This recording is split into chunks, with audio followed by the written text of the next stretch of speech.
فطرے. ماشاء اللہ ماشاء اللہ ماشاء اللہ. جی جی اللہ اکبر اللہ اکبر اللہ اکبر لا الہ الا اللہ اللہ اکبر وللہ الحمد اللہ اکبر اللہ اکبر لا الہ الا اللہ اللہ اکبر وللہ الحمد. السلام علیکم ورحمۃ اللہ وبرکاتہ. نحمده ونصلی علی رسولہ الکریم اما بعد فاعوذ باللہ من الشیطان الرجیم بسم اللہ الرحمن الرحیم رب اشرح لی صدری ویسر لی امری واحلل عقدۃ من لسانی یفقهوا قولی. فهل ينظرون إلا الساعة أن تأتيهم بغتة فقد جاء أشراطها فأنى لهم إذا جاءتهم ذكراهم. تو کیا یہ لوگ بس قیامت ہی کے منتظر ہیں کہ وہ اچانک ان پر آ جائے؟ اس کی علامتیں تو ظاہر ہو چکی ہیں. جب وہ خود ہی آ جائے گی تو ان کے لیے نصیحت حاصل کرنے کا موقع کہاں باقی رہے گا. یعنی قیامت کی علامات کو دیکھ کر نصیحت حاصل کی جائے. سورۃ الجاثیہ میں اللہ سبحانہ تعالیٰ قیامت کے بارے میں فرماتے ہیں کہ جو اس پر ایمان نہیں رکھتے وہ خسارے میں مبتلا ہو جائیں گے. وَلِلَّهِ مُلْكُ السَّمَاوَاتِ وَالْأَرْضِ وَيَوْمَ تَقُومُ السَّاعَةُ يَوْمَئِذٍ يَخْسَرُ الْمُبْطِلُونَ. اور اللہ ہی کے لیے ہے آسمانوں اور زمین کی بادشاہت، اور جس دن قیامت قائم ہوگی اس دن باطل والے خسارہ پائیں گے. زمین و آسمان سب کے سب اللہ نے پیدا کیے اور وہی ان کا مالک ہے، اور وہی قیامت کے دن کا بھی مالک ہے. تو جو لوگ قیامت کے دن کو نہیں مانتے، اس کی تیاری نہیں کرتے، سبق نہیں لیتے، وہ قیامت کے دن سراسر خسارے میں ہوں گے. آج ہم انشاءاللہ علامات قیامت کبریٰ پڑھیں گے، یعنی قیامت قائم ہونے کی بڑی بڑی نشانیاں، جب بالکل قیامت قائم ہونے کے قریب آ جائے گی. قیامت کی بڑی علامات کا تعارف اس طرح کروایا جاتا ہے کہ یہ ایسی بڑی علامات ہیں جو معمول سے ہٹی ہوئی ہیں، اور جو اس بات کا اعلان کرتے ہوئے ظاہر ہوں گی کہ دنیا کا خاتمہ اور قیامت کا قائم ہونا بس اب قریب ہی ہے. اور اب تک ان علامات میں سے کوئی بھی علامت ظاہر نہیں ہوئی، اور یہ نشانیاں جب ظاہر ہونا شروع ہوں گی تو لگاتار شروع ہو جائیں گی، ایک کے بعد ایک، یعنی ایک نشانی کے بعد دوسری نشانی فوراً ظاہر ہو جائے گی، اور ان کے درمیان لمبی مدت کا فاصلہ نہیں ہوگا.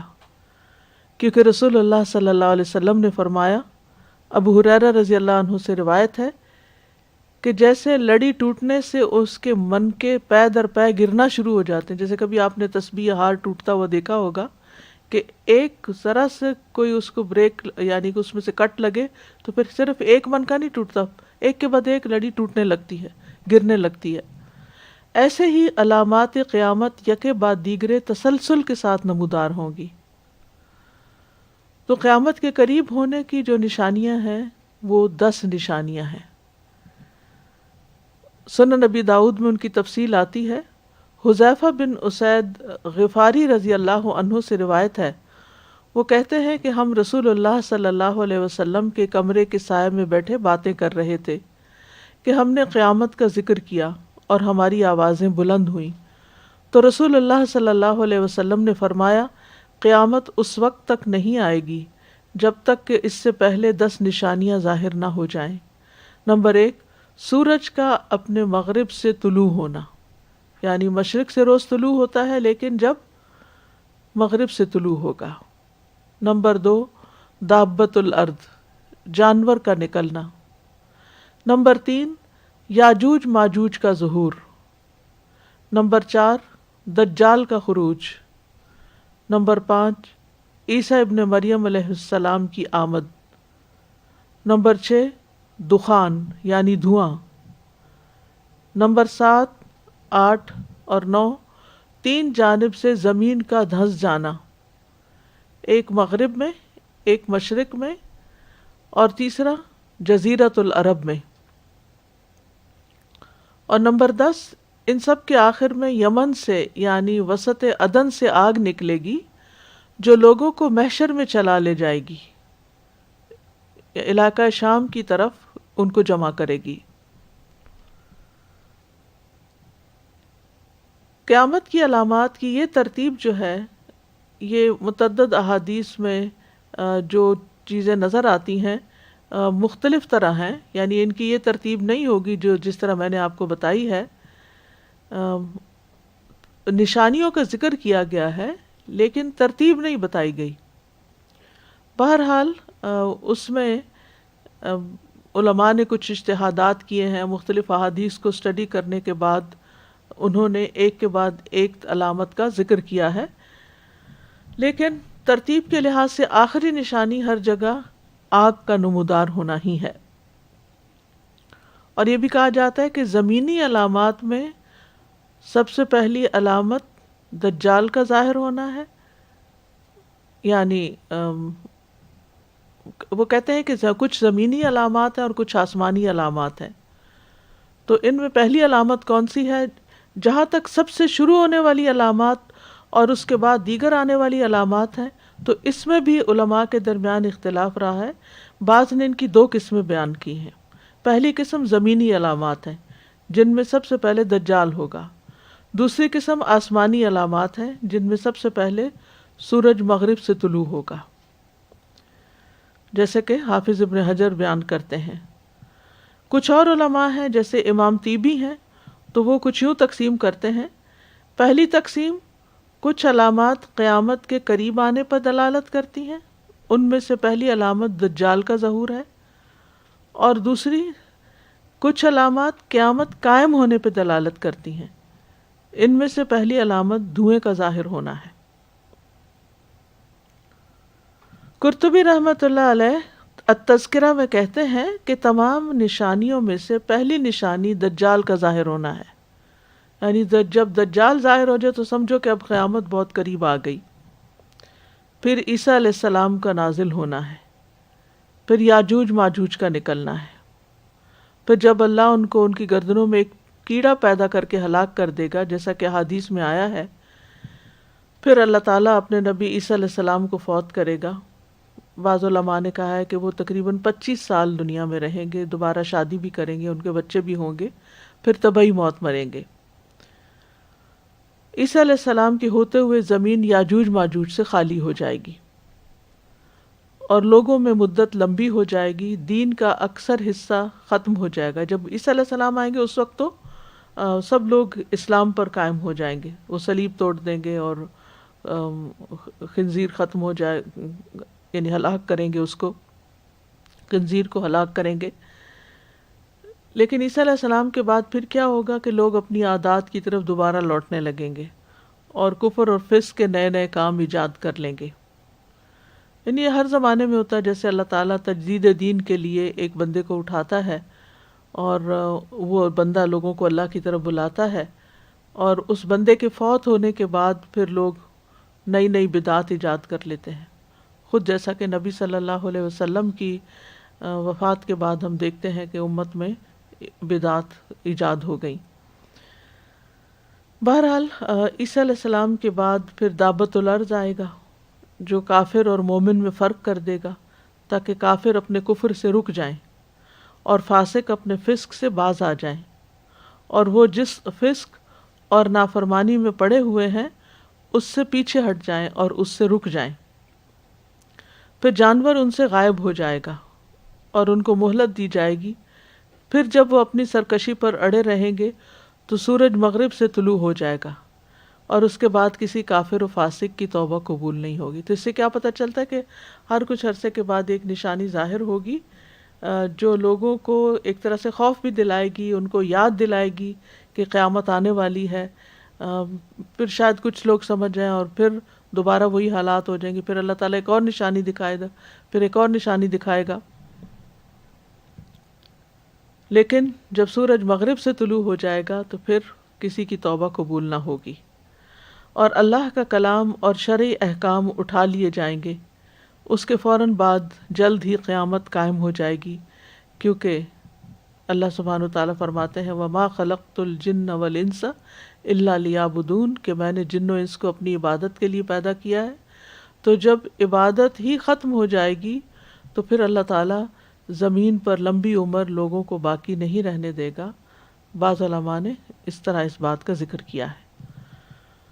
تو پہلی علامت جو بڑی بڑی علامات میں سے ہے وہ دجال کا ظاہر ہونا ہے.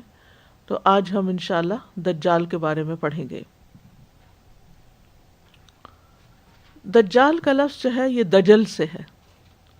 دجل کہتے ہیں خلط ملط کرنا، مکس اپ کرنا، معاملے کو گڈمٹ کرنا.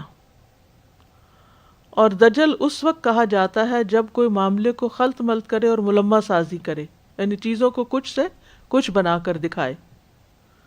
اور دجال بہت زیادہ ملمہ سازی کرنے والے، یعنی چیز کچھ ہے اور اس کی حقیقت اصل میں کچھ ہے اور اس کے اوپر کچھ ملمہ سازی ایسے کی گئی کہ وہ کچھ اور ہی نظر آنے لگ گئی. تو دجال بہت زیادہ ملمہ سازی کرنے والے اور بہت زیادہ جھوٹ بولنے والے کو کہتے ہیں. یعنی ایسا شخص بہت کثرت سے جو جھوٹ بولتا ہے اور معاملات کو بہت زیادہ خلط ملط کر دیتا ہے. تو بہرحال یہ مسیح الدجال اس کو کہا جاتا ہے اور کذاب بھی کہا جاتا ہے. دجال کا ایک معنی کذاب بھی کیا جاتا ہے کیونکہ وہ جھوٹ بولے گا اور لوگوں پر معاملات کو خلط ملط کرے گا، اپنے کفر کو چھپائے گا. اس کو مسیح بھی کہا جاتا ہے. تو ابن جریر کہتے ہیں جہاں تک لفظ مسیح کا تعلق ہے تو یہ فعیل کے وزن پر ہے. مسیح فعیل، اور اصل میں یہ ممسوح تھا. فعیل کا ایک معنی مفعول کا بھی کیا جاتا ہے نا، ایک فاعل کا اور ایک مفعول کا. تو مسیح کا لفظ جو ہے عیسیٰ علیہ السلام کے لیے بھی استعمال ہوتا ہے اور دجال کے لیے بھی استعمال ہوتا ہے. عیسیٰ علیہ السلام کو مسیح کیوں کہتے ہیں؟ امام ابن عبد البر اپنی کتاب التمہید میں کہتے ہیں کہ جہاں تک مسیح ابن مریم علیہ السلام ہے تو ان کے نام کے اشتقاق کے متعلق ابن انباری نے اہل لغت کے 5 اقوال بیان کیے. نمبر 1، مسیح بمعنی سیاحت کرنے والا، کیونکہ وہ زمین میں چل پھر کے تبلیغ کا کام کیا کرتے تھے. مسح الارض یعنی زمین کو عبور کرتے رہتے تھے. مسیح کا معنی چپکے پاؤں والا بھی کہا جاتا ہے. چپکے پاؤں والا، چپکے ہوئے، یعنی جو زمین فلیٹ فٹ جس کو کہتے ہیں. یعنی ایک قول یہ بھی ہے کہ ان کو اس لیے مسیح کہا جاتا ہے کہ وہ چپکے پاؤں والے تھے. ان کے پاؤں کے نیچے خمدار حصہ نہیں تھا، فلیٹ فٹ تھے. اور یہ بھی کہا جاتا ہے کہ جب وہ ماں کے پیٹ سے پیدا ہوئے تھے تو ان کے جسم پر روغن کی مالش کی گئی تھی، یعنی انہیں جیسے عام طور پہ بچوں کو مالش وغیرہ کرتے ہیں. تیسرا معنی یہ بھی کیا گیا ہے کہ مسیح کا معنی ہے ہاتھ پھیر کر مسح کر کے بیماری دور کرنے والا، کیونکہ وہ بیماروں کے اوپر ہاتھ پھیرتے تھے اور ان کو شفا ہو جاتی تھی اللہ کے اذن سے. چوتھا معنی یہ کیا گیا ہے کہ بہت زیادہ سچا انسان. اور مسیح دجال کو دجال کہنے، یعنی اس کو مسیح کیوں کہا جاتا ہے، تو اس کی ایک وجہ تو یہ ہے کہ وہ بھی زمین میں سیاحت کرتے ہوئے زمین کو عبور کرے گا. کوئی قریہ بستی شہر ایسا نہیں ہوگا کہ جہاں دجال نہ پہنچے، ہر جگہ جائے گا. ایک معنی یہ بھی کیا گیا ہے، مسح کا مطلب ہوتا ہے مٹانا، یعنی اس کی ایک آنکھ مٹائی گئی ہوگی، ایک آنکھ نہیں ہوگی، کانا ہوگا، اور ایک آنکھ جو ہے وہ ابھری ہوئی ہوگی. اور تیسرا معنی یہ بھی کیا گیا کہ اس کے پاؤں کے تلوے بھی چپکے ہوئے ہوں گے یا چپکے ہوئے، جو بھی آپ کہیں. چپک جانا. اور چوتھا معنی یہ کیا گیا کہ بہت زیادہ گمراہ کرنے والا. اہل علم کہتے ہیں کہ مسیح کا لفظ بہت زیادہ سچے کے لیے بھی بولا جاتا ہے، سچے شخص کے لیے، اور بہت زیادہ گمراہ اور کذاب شخص کے لیے بھی بولا جاتا ہے. اور مسیح دجال جو ہے بہت زیادہ گمراہ اور کذاب ہے، یعنی یہ گمراہی کا مسیح ہے.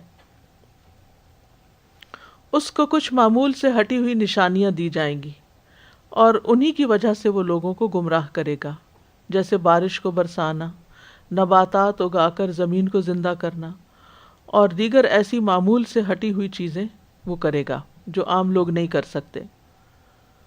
تو اللہ تعالیٰ نے یہ دونوں مسیح پیدا کیے اور دونوں ایک دوسرے کے اپوزٹ ہیں.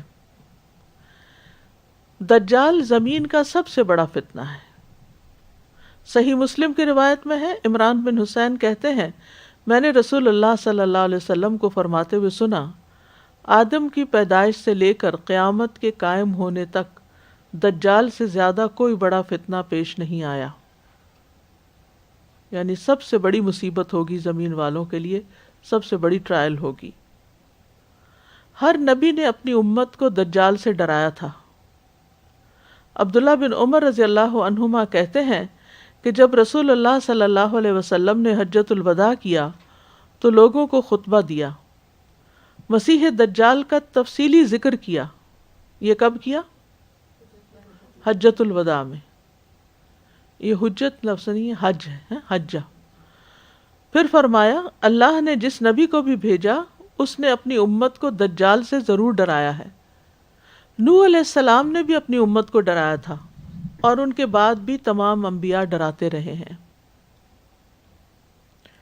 اسی لیے ہم دیکھتے ہیں کہ صحابہ جو تھے وہ مسیح دجال کے ذکر سے خوف کھاتے تھے. صحابیات بھی، ازواج مطہرات دجال سے ڈرتی تھیں. مسند احمد کی روایت میں ہے، حضرت عائشہ کہتی ہیں ایک مرتبہ رسول اللہ صلی اللہ علیہ وسلم میرے پاس تشریف لائے تو میں رو رہی تھی. آپ نے مجھ سے فرمایا تم کیوں رو رہی ہو؟ میں نے عرض کیا یا رسول اللہ مجھے دجال کا خیال آ گیا تو میں رونے لگ گئی. تو رسول اللہ صلی اللہ علیہ وسلم نے فرمایا اگر دجال میری زندگی میں نکل آیا تو میں تمہاری اس سے کفایت کروں گا، اور اگر وہ میرے بعد نکلا تو یاد رکھو کہ تمہارا رب عز و جل کانا نہیں. یعنی چونکہ وہ خدائی کا دعویٰ کرے گا اور لوگوں کو ایسی ایسی ان یوزول چیزیں دکھائے گا کہ لوگ اس سے متاثر ہو کر اس کو خدا سمجھ بیٹھیں گے.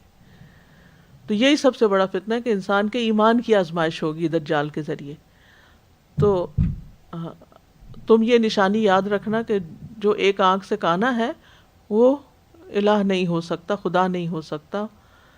تو اس لیے تم اس کو رب نہیں ماننا. تو جو اس کو رب نہیں مانے گا اس کے ساتھ وہ برا معاملہ کرے گا، لیکن یہ ہے کہ اس کا ایمان بچ جائے گا. اسی طرح نبی صلی اللہ علیہ وسلم کی زوجہ ام سلمہ سے روایت ہے، وہ کہتی ہیں کہ ایک رات میں نے مسیح دجال کو یاد کیا تو مجھے نیند ہی نہ آئی، یعنی اتنا خوف محسوس ہوا.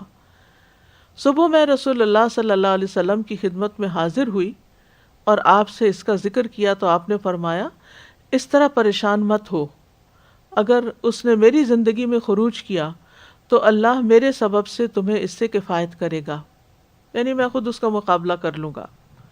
اور اگر اس نے میری وفات کے بعد خروج کیا تو اللہ نیک لوگوں کے سبب سے تمہیں اس سے کفایت کرے گا. پھر فرمایا ہر نبی نے اپنی امت کو دجال سے ڈرایا ہے اور میں بھی تمہیں اس سے ڈراتا ہوں. یقیناً وہ کانا ہے اور اللہ تعالیٰ کانا نہیں ہے. وہ زمین میں چلے گا اور زمین اور آسمان تو اللہ کی ملکیت ہیں. خبردار رہو دجال کی دائیں آنکھ پھولے ہوئے انگور کی طرح ہے، یعنی جیسے انگور ہوتا ہے گرین انگور، تو اس طرح وہ آنکھ سے باہر ہوگی، باہر نکلی ہوئی ہوگی. پھر یہ بھی ہے کہ نبی صلی اللہ علیہ وسلم کی امت میں دجال کا خروج ہوگا، کیونکہ آپ کی امت آخری امت ہے اور اسی میں ہی یہ خروج ہوگا. آپ نے فرمایا، صحیح مسلم کی روایت ہے، یخرج الدجال فی امتی، کہ دجال میری امت میں نکلے گا. پھر اسی طرح یہ ہے کہ ہر شخص کو خود اس کا مقابلہ کرنا ہوگا. نواس بن سمان کہتے ہیں کہ رسول اللہ صلی اللہ علیہ وسلم نے دجال کا ذکر کیا تو فرمایا میں تمہارے بارے میں دجال کے علاوہ دوسرے فتنوں کا زیادہ خوف کرتا ہوں. اگر وہ میری موجودگی میں ظاہر ہو گیا تو تمہارے بجائے میں اس کا مقابلہ کروں گا، اور اگر میری موجودگی کے علاوہ ظاہر ہوا تو ہر شخص خود اس سے مقابلہ کرنے والا ہوگا، اور اللہ ہر مسلمان پر میرا خلیفہ اور نگہبان ہوگا، یعنی اللہ تعالیٰ پھر اس کی مدد بھی فرمائے گا.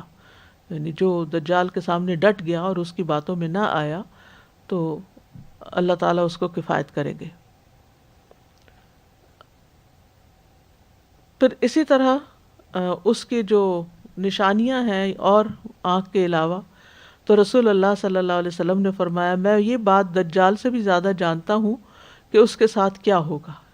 یعنی نبی صلی اللہ علیہ وسلم دجال کو اس سے بھی زیادہ جانتے تھے، یعنی جتنا دجال اپنے آپ کو جانتا ہے کہ وہ کیا کرے گا.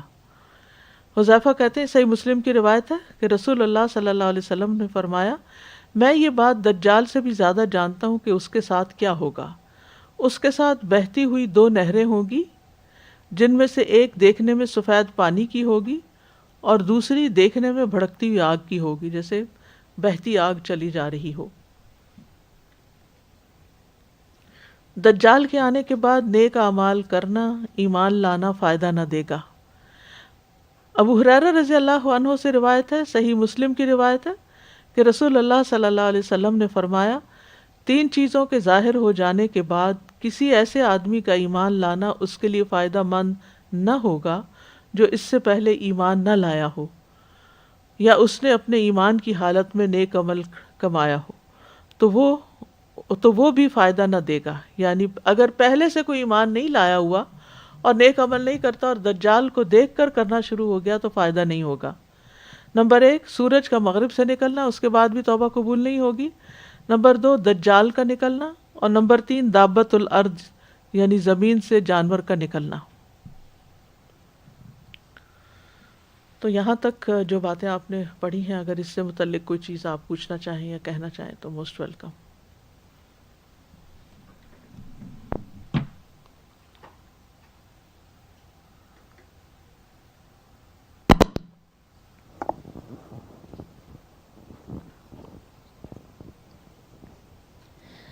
استاذہ جی میں یہ سوچ رہی تھی کہ مقابلہ کیسا ہوگا ہمارا، مطلب انسان کا اور دجال کا.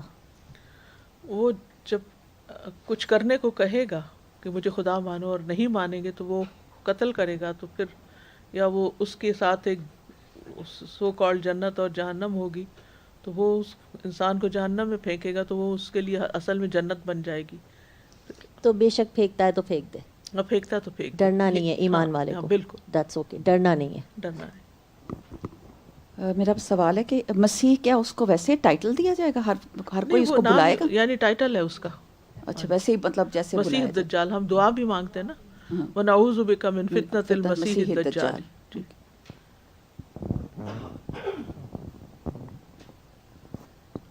استاذہ جی میں سوچ رہی تھی کہ صحابہ اور صحابیات اتنا ڈرتے تھے، اس کی وجہ یہ تھی کہ یقین تھا. ہم آج سنیں گے، ہمیں کسی کو پتہ نہیں، مجھے تو کم از کم ایسا نہیں کہ نیند نہیں آئے گی دجال کے ڈر سے، کیونکہ ہمارے یقین کا لیول ہی وہ نہیں ہوتا. بس اللہ تعالیٰ سے یقین کی بات. ہم اس درجے یعنی کہ نبی صلی اللہ علیہ وسلم کی صداقت اور وحی کی صداقت پر اس درجے کا یقین نہیں رکھتے نا کہ واقعی ایسے ہونے والا ہے. استاذہ اکثر کہا جاتا ہے کہ بہت سے ویوز آتے ہیں دجال کے بارے میں، سنا مطلب کہا جاتا ہے کہ نہیں دجالی سسٹم ہوگا، کوئی کہتا ہے کہ آج کل فون جو ہے وہ دجال ہیں. یہ سب مطلب ساری من گھڑت باتیں ہیں. اسی لیے صحیح احادیث کی روشنی میں یہ جاننا بہت ضروری ہے کہ دجال اصل میں ہے کیا. جی کیونکہ میں تیاری کر رہی تھی تو مختلف اسکالرز وغیرہ کو سن رہی تھی اور لوگوں کو کہ کیا کہتے ہیں دجال کے بارے میں، کیونکہ بڑا ہاٹ ٹاپک ہے. جی لوگ بڑا انٹرسٹ لیتے ہیں اس میں اور طرح طرح کے انہوں نے ذہن میں باتیں رکھی ہوئی ہوتی ہیں. برمودا آئی لینڈ کے بارے میں کہ دجال وہاں ہے، اور پھر اسی طرح کی کئی چیزیں، بڑی بڑی کتابیں بھی لکھی گئی ہیں اس پر، اور دجالی میڈیا اور دجالی فتنہ اور دجالی سسٹم. تو یہ سب خود سے یعنی کہ مین میڈ فلسفے ہیں. دجال ایک شخص ہے جو باقاعدہ نکلے گا، اور اس کی ڈسکرپشن بھی نبی صلی اللہ علیہ وسلم نے دی، بلکہ اگلی حدیث میں مزید ڈسکرپشن بھی آ رہی ہے. تو یہ جتنا وہ ہے اور جو وہ ہے اتنا ہی ہمارے لیے ماننا ضروری ہے، باقی اس کو لمبی باتیں کرنے کی ضرورت نہیں ہے۔ اور ویسے بھی دین کے معاملات میں جو غیب کے معاملات ہیں ان میں ہم اپنی عقل اور اپنے امیجنیشن کو تو شامل کر ہی نہیں سکتے۔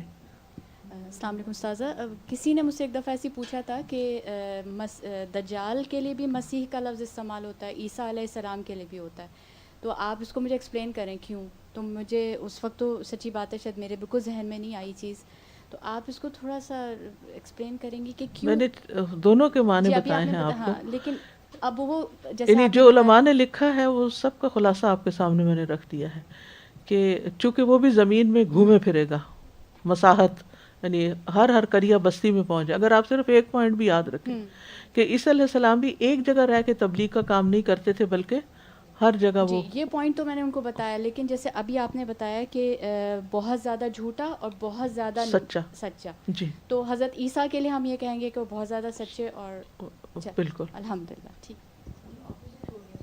جی اپوزٹ ہیں دونوں ایک دوسرے کے، اور مسیح علیہ السلام عیسیٰ علیہ السلام جو ہیں وہ دجال کو قتل کریں گے۔ استاذہ کویشچن یہ تھا کہ زور سے بولیں۔ جب دجال جب آ جائے گا اور پھر اس کے بعد جو لوگ اچھے عمل کریں گے وہ ایکسیپٹ نہیں ہوں گے، جو پہلے سے نہیں کرتے ہوں گے، جو نہیں، تو فار ایگزامپل سے ایمان کے ڈفرینٹ لیولز ہوتے ہیں، رائٹ؟ سے یور مڈل ایمان مسلم، اور پھر آپ نے دجال دیکھا اور پھر آپ کو اور زیادہ یقین آیا کہ ہاں لیکن کسی نہ کسی درجے پر تو تھے یہ، اگر جو پہلے سے ایمان نہیں لایا وہ اب ایمان لائے تو اس کو فائدہ نہیں ہوگا ایمان لا کے نیک کام کرنے کا، لیکن وہ جو پہلے سے ایمان لایا ہوا ہے وہ کسی بھی درجے پر ہے، کچھ نہ کچھ کر رہا ہے، تو وہ اگر بعد میں بھی کرے گا تو انشاءاللہ ایکسیپٹیبل ہوگا۔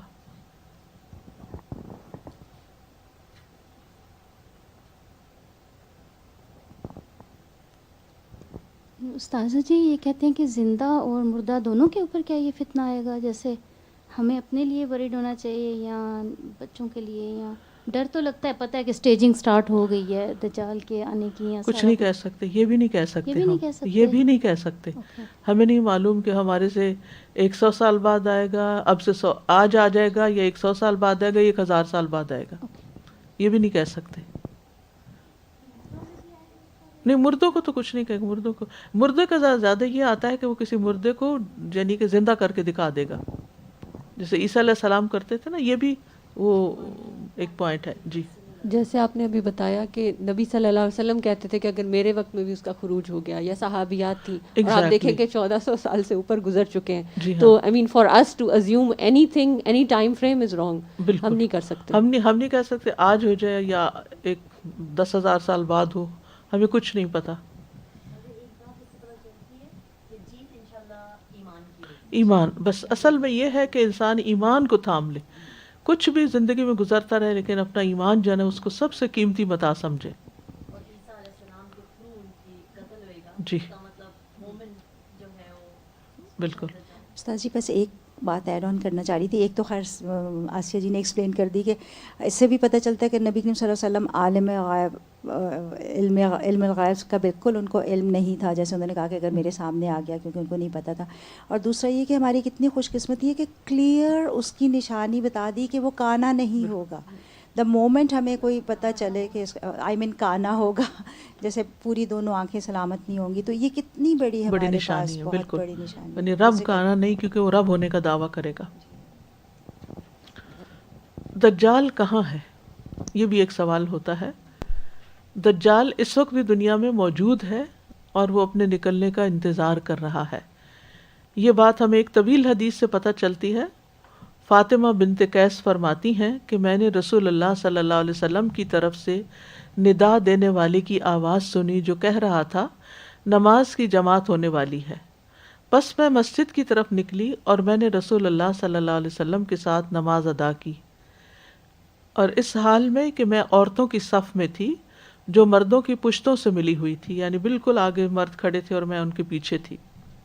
مسجد چھوٹی سی تھی نا، تو جب رسول اللہ صلی اللہ علیہ وسلم نے اپنی نماز پوری کر لی تو مسکراتے ہوئے ممبر پر تشریف فرما ہوئے، تو فرمایا ہر آدمی اپنی نماز کی جگہ پر ہی بیٹھا رہے۔ پھر فرمایا کیا تم جانتے ہو کہ میں نے تمہیں کیوں جمع کیا ہے؟ صحابہ نے عرض کیا اللہ اور اس کا رسول ہی بہتر جانتے ہیں۔ آپ نے فرمایا اللہ کی قسم میں نے تمہیں کسی بات کی ترغیب دینے یا اللہ سے ڈرانے کے لیے جمع نہیں کیا، میں نے تمہیں صرف اس لیے جمع کیا ہے کہ تمیم داری نصرانی آدمی تھے، پس وہ آئے اور اسلام پر بیعت کی اور مسلمان ہو گئے، اور مجھے ایک بات بتائی جو اس خبر کے موافق ہے جو میں تمہیں دجال کے بارے میں پہلے سے ہی بتا چکا ہوں. یعنی جو اس کی نشانیاں میں نے بتائی ہیں، تمیم داری ایک عیسائی تھے، مسلمان ہوئے، تو انہوں نے مجھے کچھ چیزیں بتائی ہیں جو بالکل وہی ہیں جو تمہیں بتا چکا ہوں. تمیم داری نے مجھے خبر دی کہ وہ لخم اور جذام کے 30 آدمیوں کے ساتھ ایک بحری کشتی میں سوار ہوئے، پس انہیں 1 ماہ تک بحری موجیں دھکیلتی رہیں. پھر وہ سمندر میں ایک جزیرے کی طرف پہنچے، یعنی کہ جا کہیں رہے تھے لیکن ہوائیں مخالف سمت تھیں یا ایسے اس قسم کی تھیں کہ کشتی بس دھکے ہی کھاتی رہی، 1 مہینے تک کوئی ڈائریکشن نہیں پکڑ رہی تھی. پھر وہ سمندر میں ایک جزیرے کی طرف پہنچے، یہاں تک کہ سورج غروب ہو گیا تو وہ چھوٹی چھوٹی کشتیوں میں بیٹھ کر جزیرے کے اندر داخل ہوئے. تو وہاں انہیں ایک جانور ملا جو موٹے اور گھنے بالوں والا تھا. بالوں کی کثرت کی وجہ سے اس کا اگلا اور پچھلا حصہ وہ نہ پہچان سکے، یعنی اتنے اس کے اوپر بال تھے کہ ان شکل نظر نہیں آ رہی تھی. تو انہوں نے کہا تیری ہلاکت تو کون ہے؟ اس نے کہا میں جساسہ ہوں. جساسہ کہتے ہیں اس کو جو بہت زیادہ جاسوسی کرے. انہوں نے کہا جساسہ کیا ہوتا ہے؟ اس نے کہا جواب نہیں دیا. اس نے کہا اے قوم، اس آدمی کی طرف گرجے میں چلو کیونکہ وہ تمہاری خبر کے بارے میں بہت شوق رکھتا ہے. یعنی جواب دینے کی بجائے کہا میرے ساتھ چلو، گرجے میں چلو. جب اس نے ایک آدمی کا نام لیا تو ہم گھبرا گئے کہ وہ کہیں شیطان ہی نہ ہو، پس ہم جلدی جلدی چلے یہاں تک کہ گرجے میں داخل ہو گئے. وہاں ایک بہت بڑا انسان تھا. اس سے پہلے ہم نے اتنا بڑا آدمی اتنی سختی کے ساتھ بندھا ہوا کہیں نہ دیکھا تھا. اس کے دونوں ہاتھوں کو گردن کے ساتھ باندھا ہوا تھا اور گھٹنوں سے ٹخنوں تک لوہے کی زنجیروں سے جکڑا ہوا تھا. یعنی ٹانگیں بھی بندھی ہوئی تھی، دونوں ٹانگیں گھٹنوں سے لے کے ٹخنوں تک زنجیروں میں جکڑی ہوئی، اور دونوں ہاتھ گردن سے بندھے ہوئے. ہم نے کہا تیرے لیے ہلاکت تو کون ہے؟ اس نے کہا تم میری خبر معلوم کرنے پر قادر ہو ہی گئے، تو تم ہی بتاؤ کہ تم کون ہو. اس نے بھی جواب نہیں دیا، پہلے سوال شروع کر دیے.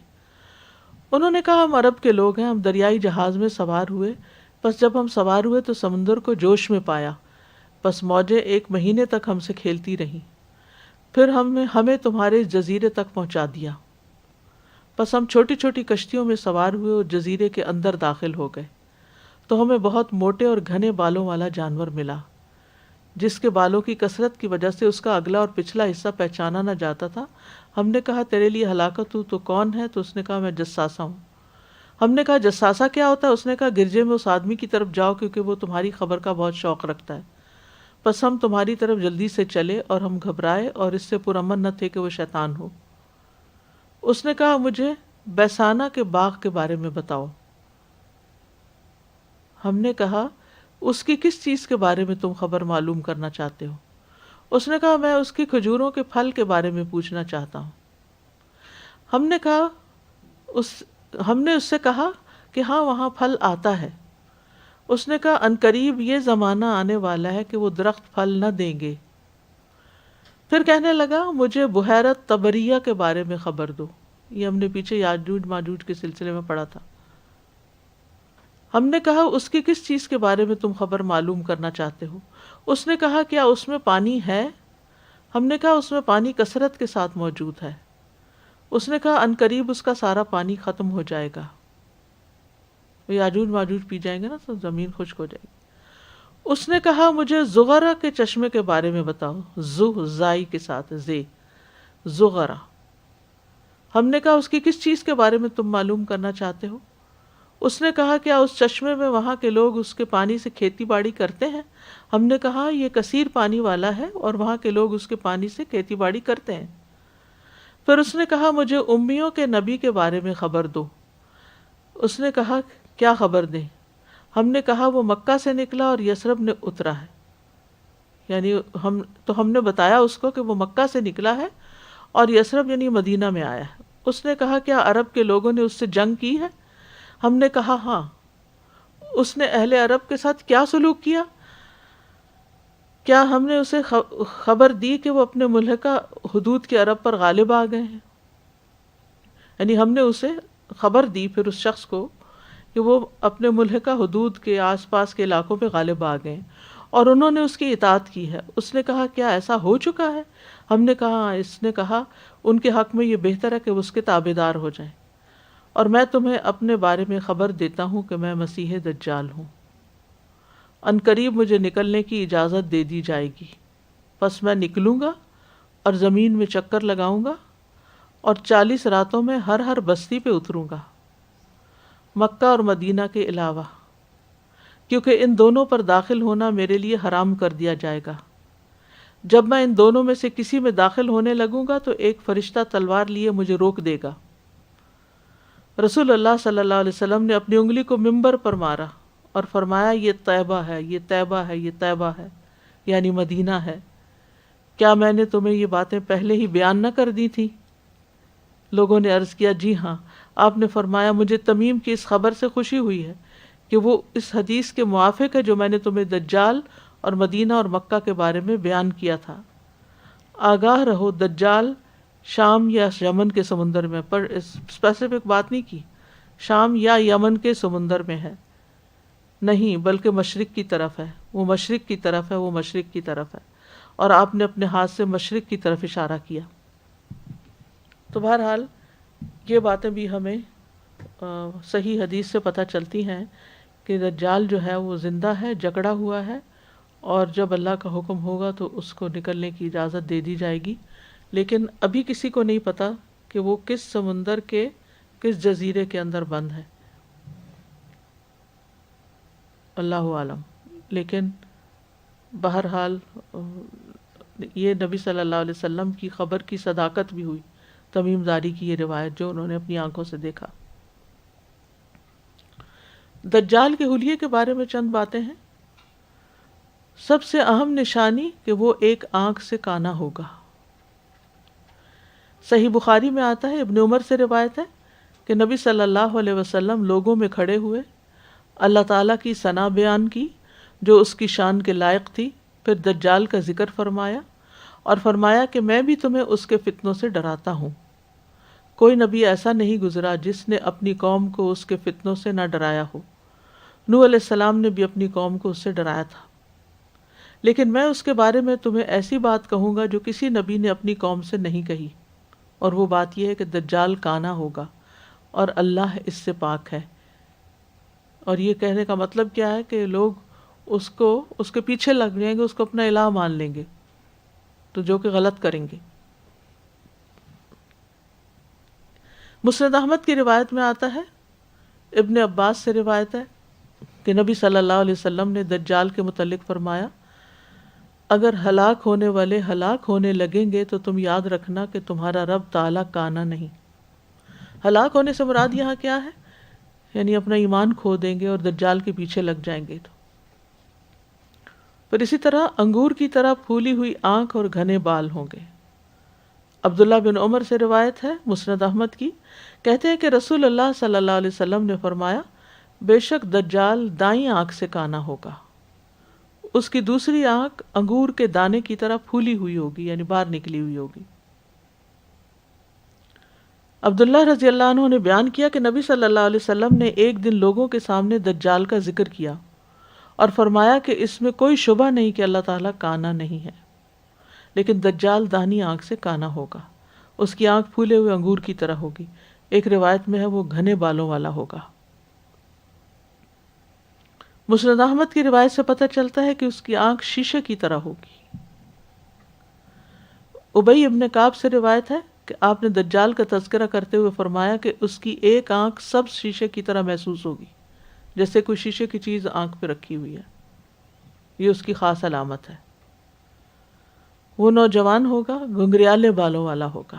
نواس بن سمان کہتے ہیں، صحیح مسلم کی روایت میں آتا ہے کہ رسول اللہ صلی اللہ علیہ وسلم نے دجال کا ذکر کیا تو فرمایا دجال نوجوان، گھنگریالے بالوں والا اور پھولی ہوئی آنکھ والا ہوگا.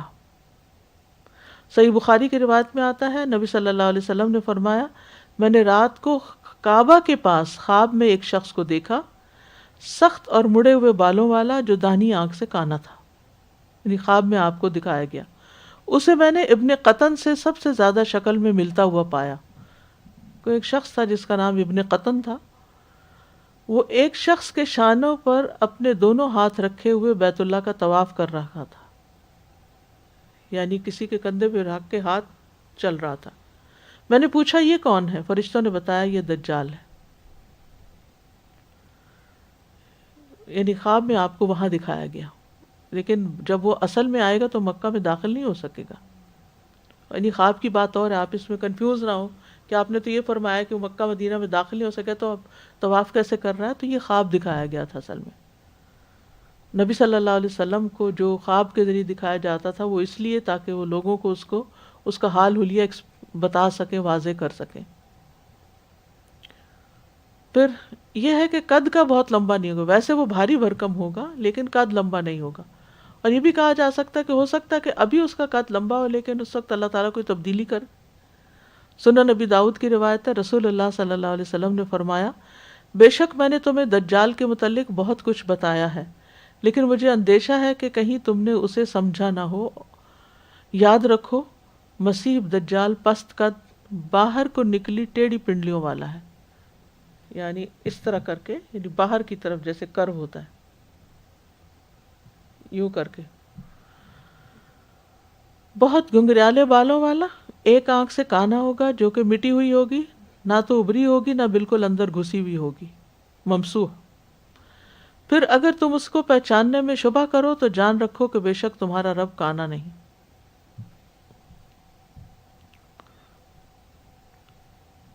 پھر ایک اور علامت یہ بتائے گی کہ رنگ سفید ہوگا، سر سانپ کی طرح ہوگا.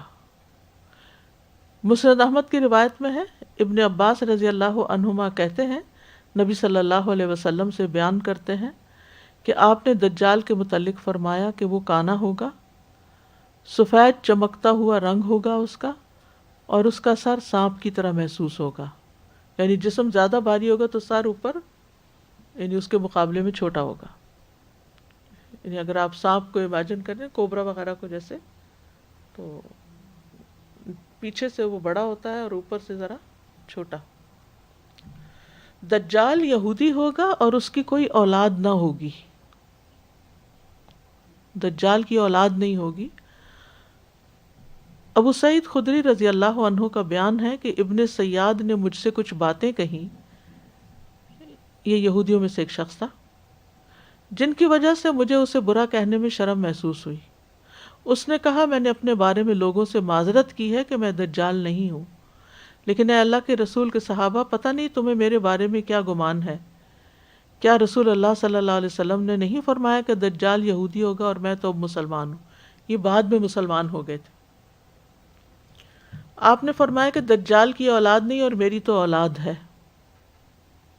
آپ نے فرمایا، اللہ نے دجال کا مکہ میں داخلہ حرام کیا لیکن میں نے تو حج کر رکھا ہے. ابو سعید خدری کہتے ہیں وہ ایسی باتیں کرتا رہا حتیٰ کہ قریب تھا کہ میں اس کی باتوں پہ یقین کر لیتا، لیکن ساتھ ہی اس نے کہا، اللہ کی قسم میں اچھی طرح جانتا ہوں کہ دجال اس وقت کہاں ہے اور اس کے ماں باپ کو بھی پہچانتا ہوں. لوگوں نے ابن سیاد سے پوچھا، تجھے پسند ہے کہ تو ہی دجال ہو؟ اس نے کہا، اگر مجھے بنا دیا جائے تو میں ناپسند نہیں کروں گا، کیونکہ اس کو پاور اتنی دی جائے گی اور اتنی کچھ نشانیاں. بہرحال ناسمجھی کی بات ہے. لیکن تو ابن سیاد جو ہے یہ مدینہ کا رہائشی تھا، نو عمر تھا، کاہن تھا اور یہودی تھا، اور اس میں کچھ ایسی سمٹمز تھی کہ جس کی وجہ سے صحابہ اور خود نبی صلی اللہ علیہ وسلم کو شبہ ہوا کہ شاید یہی دجال نہ ہو. لیکن دلائل سے جو بات ثابت ہوتی ہے کہ ابن سیاد دجال نہیں تھا، بلکہ ایسا شخص تھا جس میں دجال کی کچھ علامتیں پائی جاتی تھیں. وہ پہلے یہودی تھا لیکن نبی صلی اللہ علیہ وسلم کی وفات کے بعد مسلمان ہو گیا، تو اس کو تابعی کہیں گے، صحابی نہیں کہیں گے، کیونکہ اس نے حالت اسلام میں نبی صلی اللہ علیہ وسلم کو نہیں دیکھا. بہرحال دجال کی دونوں آنکھوں کے درمیان کافر لکھا ہوا ہوگا، کافر. رسول اللہ صلی اللہ علیہ وسلم نے فرمایا، ان بین عینیہ مکتوب کافر، اس کی دونوں آنکھوں کے درمیان کافر لکھا ہوا ہے. اور ایک روایت میں ہے، اور اس کی دونوں آنکھوں کے درمیان کاف فا را لکھا ہوا ہوگا، جس سے لفظ کفر بنتا ہے. جیسے روٹس لکھتے ہیں نا الگ الگ، کاف فا را. ہر مومن اور جو بھی دجال کے عمل کو ناپسند کرے گا کافر لکھا ہوا پڑھ لے گا، یعنی اس کو نظر آ جائے گا. صحیح مسلم کی روایت ہے، عمر بن ثابت انصاری رضی اللہ عنہ رسول اللہ صلی اللہ علیہ وسلم کے بعض صحابہ سے روایت کرتے ہیں کہ رسول اللہ صلی اللہ علیہ وسلم نے لوگوں کو دجال کے بارے میں خبردار کرتے ہوئے فرمایا کہ اس کی دونوں آنکھوں کے درمیان کافر لکھا ہوا ہوگا، جسے وہی پڑھ سکے گا جو اس کے عمل کو ناپسند کرے گا، یا پھر ایمان والے اس کو پڑھ سکیں گے. آپ نے فرمایا تم میں سے کوئی بھی اپنے رب عز و جل کو مرنے تک ہرگز نہیں دیکھ سکتا. تو وہ جب کہے گا میں اللہ ہوں یا رب ہوں تمہارا، تو اس کی یہ بات یا دعویٰ بالکل جھوٹا ہوگا، کیونکہ کوئی بھی شخص اس دنیا میں اپنے رب کو نہیں دیکھ سکتا. پڑھے لکھے اور ان پڑھ سب ایمان والے لفظ کافر پڑھ لیں گے. یعنی بعض لوگوں کو یہ ذہن میں خیال آ سکتا ہے کہ ہمیں تو عربی پڑھنی نہیں آتی، تو کیا ہم پڑھ سکیں گے؟ ہاں، اگر ایمان ہے تو پڑھ لیں گے. حذیفہ رضی اللہ عنہ سے روایت ہے، وہ کہتے ہیں کہ رسول اللہ صلی اللہ علیہ وسلم نے فرمایا اس کی دونوں آنکھوں کے درمیان کافر لکھا ہوگا، جسے ہر پڑھا لکھا اور ان پڑھ مسلمان پڑھ لے گا. تو آگے ہم دجال کے خروج اور اس کا وقت جو ہے اور مقام کے بارے میں مزید کچھ پڑھیں گے. اگر اب تک کے لیے کوئی بات آپ کرنا چاہیں تو موسٹ ویلکم. جی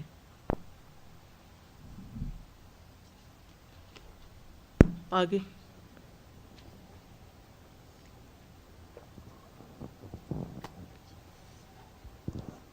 جی میں یہ سوچ رہی تھی کہ اس میں آپ نے کہا نا کہ اس کے عمل کو جو ناپسند کرے گا، تو یہ کتنا ضروری ہے کہ کیونکہ ہم کئی مرتبہ کسی کے عمل کو دیکھتے بھی ہیں اور نہ وہ شو کرتے ہیں کہ ہمیں وہ اچھا نہیں عمل لگا، یا ہم یہ بھی نہیں کہتے کہ تم غلط کر رہے ہو. اتنا ڈرتے ہیں ایک دوسرے سے، کسی کو غلط کہتے ہوئے بھی 10 دفعہ سوچنا پڑتا ہے کہ تمہیں بھئی غلط تم کام کر رہے ہو. یا پھر کسی کی کوئی جب تک برائی کو دل سے برا نہ سمجھا جائے تو پھر تو ایمان وہ حدیث یاد آتی ہے نا کہ پہلے آپ دل سے برا، کم از کم دل میں برا جانو، منہ سے ہاتھ سے نہیں روک سکتے تھے یہ ہو سکتے، یا زبان سے نہیں. تو پھر کتنا ضروری ہے اس آل اوور میں کہ ایمان کا لیول اتنا ہائی ہو، کیونکہ ہم ایمان تو سب رکھتے ہیں لیکن ہم ڈفرینشیٹ نہیں کر سکتے اچھے اور برے، بلکہ اپنی بھی تعویلیں کرتے رہتے ہیں، کوئی گناہ ہو جائے یا کوئی غلطی ہو جائے. تو اللہ تعالیٰ ہمیں پھر توبہ نہیں کرتا نا انسان. اگر غلطی ہو جائے اور اس کو وہ غلطی سمجھے ہی نہ تو پھر تو توبہ بھی نہیں کرتا. السلام علیکم استاذہ. مجھے یہ تھوڑی کنفیوژن ہو رہی ہے کہ دجال انسان ہے اور وہ تب سے زندہ ہے ابھی تک، وہ زندہ رہے گا. اللہ تعالیٰ جس کو جب تک چاہے زندہ رکھ سکتا ہے، لیکن وہ انسان میں شامل. جیسے نوح علیہ السلام کی 1000 سال عمر تھی، تو اسی طرح اللہ تعالیٰ دجال کو کئی ہزار سال عمر بھی دے سکتا ہے. جزاک اللہ. استاذہ جیسے پہلے ہی ہم کہتے ہیں کہ غیب پر ایمان، مومنین جو فلاح پانے والے ہیں وہ غیب پر ایمان لاتے ہیں. بالکل. تو کتنا زیادہ اسٹرانگ ایمان کو کرنے کی ضرورت ہے. تو استاذہ اس کو ایمان کا ٹیسٹ کہہ سکتے ہیں ہمارے دجال کا آنا؟ جی بالکل. اسی لیے آپ دیکھیں کہ سورۃ الکہف کی پہلی اور آخری آیات دجال کے فتنے سے بچانے والی ہیں، کیونکہ اور پھر سورۃ الکہف میں جو اہل کہف کا واقعہ ہے کہ انہوں نے اپنے ایمان کو بچانے کے لیے غار کا رخ کیا تھا. استاذہ جیسے ابھی آپ نے فرمایا نا کہ کچھ نہیں پتا کہ وہ کہاں ہے، بس یہ پتا کہ ہے، تو بالکل ایسے ہی یاجوج ماجوج بھی میرے ذہن میں آ رہے تھے کہ ان کے بارے میں بھی ہمارا یقین ہے کہ وہ ہیں، دیوار بنائی گئی اور پورا ہوا، لیکن ہمیں نہیں پتا کہ وہ ایگزیکٹلی کہاں ہے اور کس طرح سے. تو یہ بات اللہ سبحانہ وتعالی. آپ نے کبھی دیکھا ہوگا کہ زمین کے کچھ حصوں کی کھدائی ہو تو وہاں لاکھوں کی تعداد میں چیونٹیاں نکل آتی ہیں، اور اوپر سے کسی کو اندازہ بھی نہیں ہو سکتا کہ اندر پوری پوری کالونیاں بنی ہوئی ہیں ان کی. اسی طرح اور مخلوقات بھی. تو ہمیں تو پتہ ہی نہیں ہے کہ زمین کے اندر کیا کچھ پوشیدہ ہے. سازا جی یہاں پہ ایک چیز ہو رہی تھی کہ جیسے شیطان بھی پہلے جو تھا اتنا عبادت گزار تھا، اور پھر اس کے بعد اس نے ایسے نافرمانی کی اور اس طرح کا ہوا. پھر دجال کا بتا رہے ہیں کہ پہلے یہودی تھا اور پھر وہ یہودی ہی ہوگا، یہودی ہے، اسی لیے یہودیوں کو دجال کے آمد کی بہت انتظار ہے. اور اس میں ایک نشانی یہ لوگ بتاتے ہیں کہ مسجد میں دیکھو، یہ کسی نے بتایا تھا مجھے، آئی ڈونٹ نو کتنی سچ بات ہے، کہ دیکھو جب فجر کی، یہ لوگ ابھی بھی جاسوسی میں ہیں کہ فجر کی ٹائم پہ مسلمانوں کی مسجدوں میں کتنا رش ہوتا ہے. جب یہ رش بڑھ جائے گا، زیادہ سے زیادہ مسلمان مسجدوں میں ہوا کریں گے فجر میں، تو اس کی نشانی ہے کہ پھر دجال آئے گا. یہ کسی نے ان کی کہاوتوں میں ہوگا. جی، ان کی کہاوتوں میں. یہ جیسے کہا جاتا ہے نا کہ برمیوڈا آئیلینڈ میں خود وہاں 1.5 سال رہی ہوں اس ایریے میں، تو اس کا جو اینگل بنتا ہے ٹرائی اینگل، وہ اس طرح ہوتا ہے کہ ایک برمیوڈا کے جو اپنا جو جزیرہ ہے اس کی طرف ایک ٹرینیڈاڈ، اور دوسرا ایک اینگل جو ہے وہ نیو یارک کے ساتھ لگتا ہے. تو اس کا جو بیچ کا ایریا ہے وہاں پہ کوئی گریوٹی زیادہ ہے یا کیا، کہ وہاں پہ ہر چیز سنک ہو جاتی ہے، ہر چیز ڈوب جاتی ہے. تو جو چیز بھی کوئی ان کو کسی کو بھی ایسی لگتی تو وہ برمیوڈا کو بنا لیتے ہیں کہ بس وہاں پہ ہی سارا کچھ ہے. جادو ہے تو وہ بھی، اور اب یہ دجال ہے تو وہ بھی، ہر چیز کا انہوں نے ایک بہانہ بنایا ہوا کہ کیونکہ آسمان سے بھی وہ گریوٹی کا کوئی کبھی ایٹ ٹائمز ہوتا ہے کہ جب ویوز ایسی ہوتی ہیں تو جو جہاز بھی وہاں سے گزر رہے ہوتے ہیں تو وہ بھی اٹریکٹ ہو کے سمندر میں وہ ڈوب جاتے ہیں.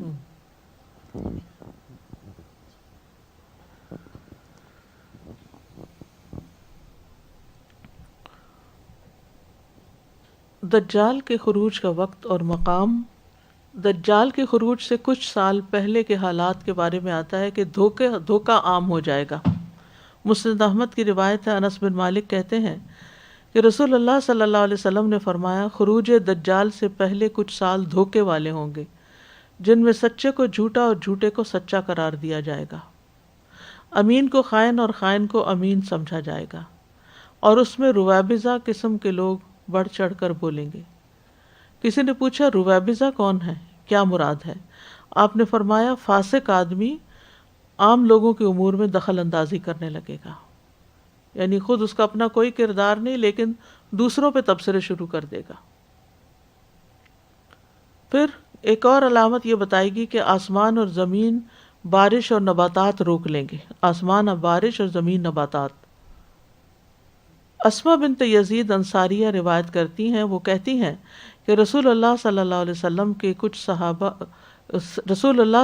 وسلم کچھ صحابہ کے ساتھ میرے پاس تشریف فرما تھے، تو دجال کا ذکر کرتے ہوئے فرمایا اس کے خروج سے پہلے 3 سال ایسے ہوں گے، پہلے سال آسمان اپنی 1/3 بارش روک لے گا، یعنی جتنی ہر سال پڑتی ہے اس میں سے 1/3 نہیں اترے گی، اور زمین اپنی 1/3 نباتات روک لے گی. اس سے اگلے سال آسمان اپنی 2/3 بارش روک لے گا 2/3، اور زمین اپنی 2/3 نباتات روک لے گی، اگائے گی نہیں کچھ. اس سے اگلے سال آسمان اپنی مکمل بارش روک دے گا اور زمین اپنی مکمل نباتات روک لے گی، یہاں تک کہ ہر ڈاڑھ والا اور کھر والا جانور ہلاک ہو جائے گا. ظاہر ہے کہ نہ کوئی کھانے کی چیز، نہ پینے کی چیز، نہ پانی ہوگا پینے کو، اور نہ ہی زمین سے نباتات ایسی اگی ہوگی کہ جو کھا کے وہ پیٹ بھر لیں. دجال کے خروج کے قریبی دنوں میں ایمان اور نفاق کے 2 خیمے ہوں گے. سنن نبی داؤد کی روایت ہے، عبداللہ ابن عمر سے روایت ہے، وہ کہتے ہیں کہ ہم رسول اللہ صلی اللہ علیہ وسلم کے پاس بیٹھے ہوئے تھے کہ آپ نے فتنوں کا ذکر کیا اور بہت کثرت سے ان کا تذکرہ کیا، یہاں تک کہ فتنۃ الاحلاس کا ذکر کیا. تو ایک شخص کہنے لگا، یا رسول اللہ فتنۃ الاحلاس کیا ہے؟ آپ نے فرمایا کہ بھاگم بھاگ اور غارت گری. پھر وسعت و فراخی کا فتنہ آئے گا جس کا ظہور میرے اہل بیت کے ایک شخص کے پاؤں تلے ہوگا. اس کا دعویٰ ہوگا کہ وہ مجھ سے ہے، حالانکہ وہ مجھ سے نہیں ہوگا. بلا شبہ میرے ولی اور دوست تو وہی ہیں جو متقی ہیں. پھر لوگ ایک آدمی پر صلح کر لیں گے جیسا کہ سرین ایک پسلی کے اوپر، یعنی نامعقول اور نااہل شخص، یعنی جس طرح انسان کی ہپس وغیرہ جو ہیں یہ اس کی پسلی پہ نہیں ٹک سکتی، تو اسی طرح وہ بھی اس اوپر جو لایا جائے گا تو وہ اس قابل نہیں ہوگا. پھر گھٹا ٹوپ اندھیرے کا ایک فتنہ اٹھے گا، اس امت میں سے کوئی نہیں بچے گا مگر اسے اس کا ایک تمانچہ ضرور پڑے گا. جب لوگ کہیں گے فتنہ ختم ہو گیا تو وہ اور بڑھ جائے گا. اس میں آدمی صبح کرے گا تو مومن ہوگا، شام ہوگی تو کافر ہو چکا ہوگا، یہاں تک کہ لوگ دو خیموں میں تقسیم ہو جائیں گے، ایک ایمان کا خیمہ جس میں نفاق نہیں ہوگا، اور دوسرا نفاق کا خیمہ جس میں ایمان نہیں ہوگا۔ بس اگر تم اس وقت ہوئے تو اس دن یا اس سے اگلے دن دجال کا انتظار کرنا، یعنی جب لوگوں کے اندر یہ بہت بڑی تقسیم نظر آ جائے گی تو پھر دجال نکلا ہی کہ نکلا۔ دجال کے خروج سے پہلے لوگوں میں آپس کی بغض اور عداوت مزید بڑھ جائے گی۔ حذیفہ بن اسید رضی اللہ عنہ سے روایت ہے، کہتے ہیں کہ دجال تب خروج کرے گا جب لوگوں میں بغض ہوگا، دین کو ہلکا خیال کریں گے، اور جب عداوت والوں کے درمیان مزید خرابی پیدا ہو جائے گی تو ہر گھاٹ پر وارد ہوگا، یعنی دجال، اس کے لیے زمین یوں لپیٹ دی جائے گی جیسے مینڈے کی کھال کو لپیٹا جاتا ہے۔ اللہ تعالیٰ محفوظ رکھے، یعنی ہر گھاٹ پہ وارد ہوگا، ہر جگہ پہنچ جائے گا، اور لوگوں کو یعنی کہ مشکل میں ڈالے گا۔ پھر اسی طرح ایک روایت میں آتا ہے کہ قسطنطنیہ کی فتح کے بعد دجال کا خروج ہوگا۔ صحیح مسلم کی روایت ہے، ابو ہریرہ کہتے ہیں کہ رسول اللہ صلی اللہ علیہ وسلم نے فرمایا، قیامت اس وقت تک قائم نہ ہوگی یہاں تک کہ رومی الاعماق یا دابق میں اتریں گے، ایک علاقے کا نام، پیچھے بھی یہ حدیث گزری ہے۔ ان کے لیے، ان سے لڑنے کے لیے ایک لشکر مدینہ روانہ ہوگا، اور وہ ان دنوں زمین والوں میں سے سب سے زیادہ نیک لوگ ہوں گے۔ جب وہ صف بندی کریں گے تو رومی کہیں گے کہ تم ہمارے اور ان کے درمیان خلل اندازی نہ کرو، جنہوں نے ہم میں سے کچھ لوگوں کو قیدی بنا لیا ہے ہم ان سے لڑیں گے۔ مسلمان کہیں گے نہیں، اللہ کی قسم ہم اپنے بھائیوں کو تنہا نہیں چھوڑیں گے کہ تم ان سے لڑتے رہو۔ بالآخر وہ ان سے لڑائی کریں گے، بالآخر 1/3 مسلمان بھاگ جائیں گے جن کی اللہ کبھی بھی توبہ قبول نہیں کرے گا، 1/3 قتل کر دیے جائیں گے جو اللہ کے نزدیک افضل شہداء ہوں گے، افضل الشہداء، اور 1/3 فتح حاصل کر لیں گے، انہیں کبھی آزمائش میں نہ ڈالا جائے گا۔ پس وہ قسطنطنیہ کو فتح کریں گے۔ جس وقت وہ آپس میں مال غنیمت تقسیم کر رہے ہوں گے، ان کی تلواریں زیتون کے درختوں کے ساتھ لٹکی ہوئی ہوں گی، تو اچانک شیطان چیخ کر کہے گا، مسیح دجال یقیناً تمہارے اہل و عیال تک پہنچ چکا ہے، تو وہ وہاں سے نکل کھڑے ہوں گے، لیکن یہ خبر جھوٹی ہوگی۔ جب وہ شام پہنچیں گے تو اس وقت دجال نکلے گا، اسی دوران کہ وہ جہاد کے لیے تیاری کر رہے ہوں گے اور صفوں کو سیدھا کر رہے ہوں گے کہ نماز کے لیے اقامت کہی جائے گی اور عیسیٰ ابن مریم نازل ہو جائیں گی۔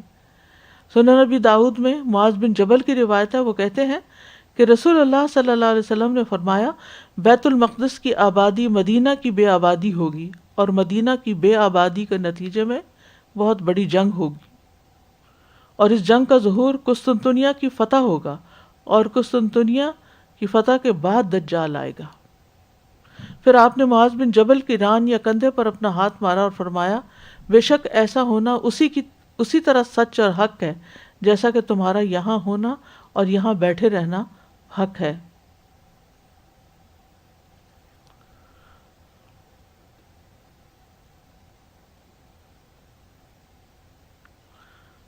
تو بہرحال یہ بھی کہا جاتا ہے کہ دجال کو کوئی غصہ دلا دے گا تو وہ نکل آئے گا۔ صحیح مسلم کی روایت میں ہے، دجال غصے میں آئے گا اور اس غصے کے بعد خروج کرے گا جو اس کو دلایا جائے گا۔ پھر یہ بھی بتایا گیا خراسان سے نکلے گا، سنن ترمذی کی روایت ہے۔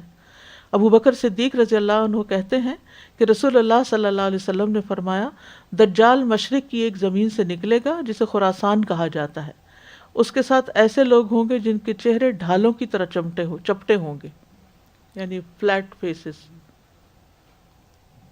اور وہاں سے نکل کر دجال خراسان اور اصفہان سے نکلے گا، پھر وہ خوز اور کرمان میں پڑاؤ کرے گا، اور یہ سارے شہر اس وقت ایران میں ہیں، اور پھر کوسا نامی بستی میں بھی پڑاؤ کرے گا۔ مہاویل اور سویرا نامی جگہوں کے درمیان، یہ مہاویل سے 26 کلومیٹر کے فاصلے پر ہے، اور یہ آج تل ابراہیم یعنی ابراہیم علیہ السلام کے ٹیلے یا تل جبل ابراہیم کے نام سے مشہور ہے۔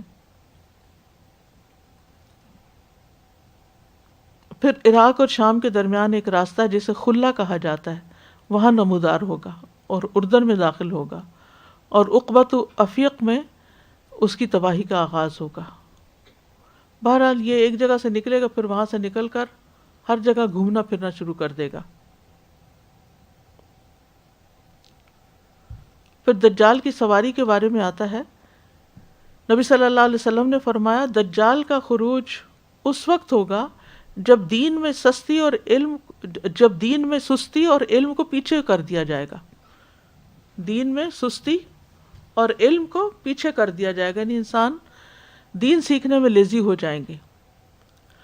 وہ 40 راتوں میں ساری زمین پھر جائے گا، جس کا ایک دن 1 سال کے برابر ہوگا، دوسرا دن مہینے کے برابر ہوگا، تیسرا دن ہفتے کے برابر ہوگا، اور باقی ایام تمہارے ہی ایام کی طرح ہوں گے. اس کے پاس ایک گدھا ہوگا جس پر وہ سواری کرے گا، جس کے دونوں کانوں کے درمیان چوڑائی 40 گز کے برابر ہوگی. لگتا ہے کوئی بہت بڑا جہاز ہے، اللہ عالم یا اس سے بھی زیادہ کوئی اور چیز ہو، آگے ہمیں نہیں پتا کہ جب تک دجال نکلے اپنی ٹیکنالوجی کتنی ترقی کر چکی ہو. تو یہ تو سمبولک فارم میں گدھے کا لفظ استعمال ہوا ہے، لیکن اس کی جو آگے سے جس سواری پہ وہ بیٹھا ہوگا وہ آگے سے 40 گز چوڑی ہوگی. سوچیے جو 40 گز چوڑی ہوگی پھر وہ کتنی بلا کی سواری ہوگی، اور کیسے لے کے اڑے گا اور پھر کہاں سے کہاں پہنچے گا اور لوگوں کو ستاتا چلا جائے گا.